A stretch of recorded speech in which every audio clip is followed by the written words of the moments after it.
Dear students, today we discuss the second chapter of third unit, motion in a plane, projectile and circular motion. ये topic हम इसमें discuss करेंगे. First of all सबसे पहले है projectile. Any object projected or thrown in space such that it moves under the effect of gravity alone is called a projectile. कहता है कि कोई भी ऑब्जेक्ट जिसको आप एयर में, स्पेस में, आकाश में, अंतरिक्ष में थ्रो करते हैं और वो ग्रेविटी के इफेक्ट के बिना जब मूव करता है तो उसको हम प्रोजेक्टाइल कहते हैं. इसका मतलब जो एरोप्लेन मूव कर रहा है या कोई पक्षी बर्ड फ्लाई कर रहा है उसको प्रोजेक्टाइल नहीं कहा जा सकता. प्रोजेक्टाइल के लिए फ्री फॉल मोशन होना चाहिए. इफेक्ट ऑफ ग्रेविटी ही केवल उसके ऊपर लगे और कोई अदर, जैसे बर्ड है वो अपनी मैकेनिकल मस्कुलर एनर्जी से मूव कर रहा है, जो प्लेन है वो आपका इंजन के थ्रू मूव कर रहा है, तो इनको प्रोजेक्टाइल नहीं कहा जा सकता. For example, a bullet fired from the gun, a javelin thrown by an athlete, a bomb drop from an aeroplane, aeroplane से गिराया गया बॉम्ब हो सकता है, कोई और ऑब्जेक्ट जो एरोप्लेन से गिराया गया है वो भी प्रोजेक्टाइल का एग्जाम्पल है. Are the examples of projectile. Next one is trajectory. Trajectory, the path followed by projectile in space is known as trajectory. कोई भी ऑब्जेक्ट प्रोजेक्टाइल की फॉर्म में जब मूव करता है तो वो जिस पाथ को फॉलो करता है वह पाथ ही ट्रेजेक्ट्री कहलाता है. Now motion of A projectile along horizontal direction. Consider a projectile or an object thrown in space along horizontal direction from a certain height above the ground surface with an initial velocity u as shown in figure. जैसे diagram में देखिए, यहाँ से एक object को throw किया u velocity से, ये ग्राउंड सरफेस से कुछ हाइट पर है और यहाँ से ऑब्जेक्ट थ्रो करने के बाद कहता है कि जब ये इस वेलोसिटी से मूव करेगा ये कैसे जाएगा, स्ट्रेट जाएगा, लेकिन उसके बाद under the effect of gravity जब लगेगी तो धीरे धीरे डाउनवर्ड आएगा और फिर ये वापस ग्राउंड पर आ जाएगा.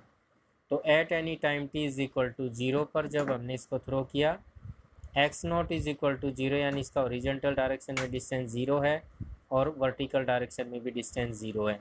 And let at any time t project reaches at point P. ये पॉइंट P हमने शो किया, किसी टाइम T पर ये यहाँ पहुँच गया तो इसने कितना along x axis distance travel कर लिया x, और अलोंग y एक्सिस डाउनवर्ड कितना आ गया y. तो x y कोऑर्डिनेट हो गए हमारे. तो time t is equal to t है उस समय पर x हो गया और y क्योंकि डाउनवर्ड आ रहा है तो माइनस y लेंगे. Now motion along horizontal direction में इसका मोशन निकालते हैं. As we know that projectile fired along x-axis with an initial velocity u which remains constant if we neglect the friction of air. यदि ये मानकर चलें कि जिस समय ऑब्जेक्ट मूव कर रहा है उस समय किसी प्रकार का एयर फ्रिक्शन नहीं है, in the absence of air friction acceleration along horizontal must be 0. Now position of projectile along horizontal at any time t can be obtained by using the relation x is equal to x not plus u t plus half a t square. ये आप पहले discuss कर चुके हैं.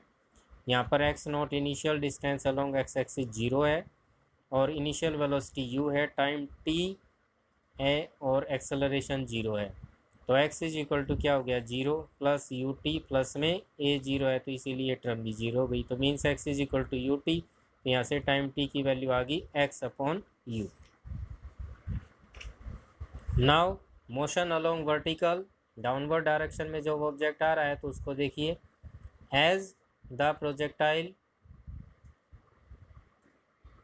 Fired to the horizontal direction so there is no movement along y axis.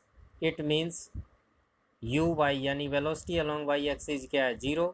But in space as projectile moves under the effect of gravity therefore a is equal to क्या हो जाएगा minus जी, क्योंकि जी downward में उसको खींच रही है तो डाउनवर्ड है तो इसीलिए नेगेटिव जी लेंगे.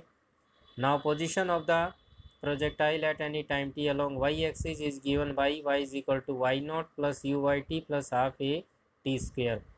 तो वाई नॉट 0 है, यू वाई 0 है, टाइम टी और एक्सेलरेशन माइनस जी है. इस इक्वेशन में पुट करेंगे तो हमारे पास आ गया y is equal to 0 plus half g t square. और y is equal to half g t square. Now t की वैल्यू पुट कर देंगे x अपॉन यू, तो y is equal to half g x upon u का square आ गया, तो y आ गया 1/2 g x square upon u square. तो g और 2u यहाँ पर क्या है, कांस्टेंट है, तो ये आ गया सिंपल के x square. It means y is equal to x square के कांस्टेंट है। As equation this is a parabolic equation, this shows that the path of the projectile is a parabolic path. इस प्रकार जो projectile आपका move करेगा उसका path क्या रहेगा, उसका पाथ पैराबोलिक पाथ रहेगा।